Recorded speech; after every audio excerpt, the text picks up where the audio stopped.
가나안복지방송 시청자 여러분, 저는 예수의 행복한 길을 담임하는 박명숙 목사입니다. 시청자 여러분과 함께 로마서 1장 16절 복음이면 다 된다라는 은혜를 나누려 합니다. 예수님의 수제자 베드로는 물 위를 걷는 기적을 체험하고 주는 그리스도시여 살아계신 하나님의 아들이시라고 진심으로 고백도 했습니다.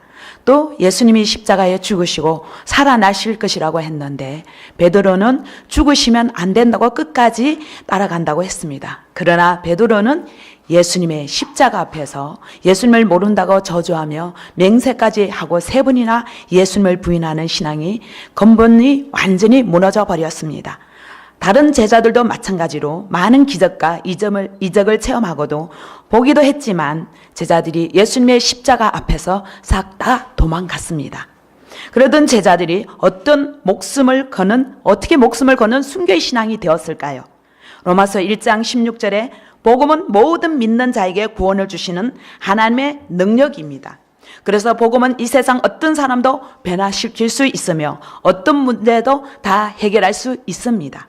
그런데 예수님의 십자가와 부활을 선포하는데 왜 복음의 능력이 나타나지 않을까요?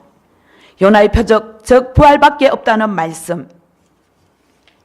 그 이유는 마태복음 12장 39절에 선지자 요나의 표적밖에는 없다는 것을 강조하지 않기 때문입니다.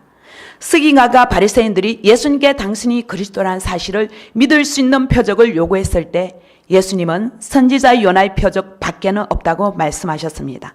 사도행전 17장 31절에 하나님께서는 모든 사람에게 믿을 만한 증거로 부활을 주시고 그 부활밖에 없다고 말씀하셨는데 입술로 부활을 선포하고 부활을 예수님이 행하신 여러 사건 중에 하나로 생각하기 때문입니다.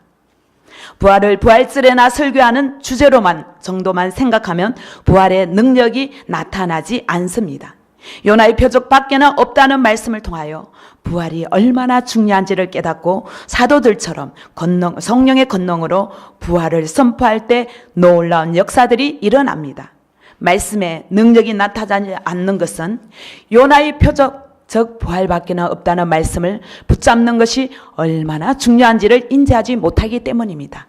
또한 고린도전서 15장 3, 4절에 하나님의 방법인 성경대로를 강조하지 않기 때문입니다.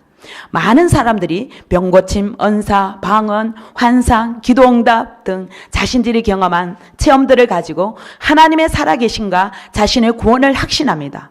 물론 성령의 은사도 중요하지만 문제는 이러한 체험이 믿음의 근거가 되면 다시 병이 들어 병고침을 받지 못하거나 하나님의 음성이 다시 들리지 않으면 하나님의 근원적인 믿음까지 흔들리게 됩니다. 하나님께서는 IQ가 가장 낮은 사람도 그 누구도 가장 쉽게 예수님을 믿을 수 있는 확실한 방법은 성경대로 믿는 믿음입니다.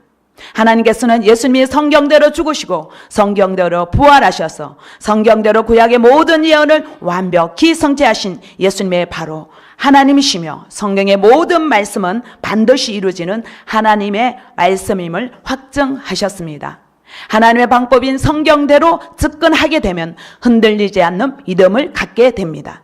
그리고 에베소서 1장 20절에서 24절에 지금 하늘 보좌 우편에 앉아 계신 만물의 통치자 예수 그리스도를 강조하지 않기 때문입니다.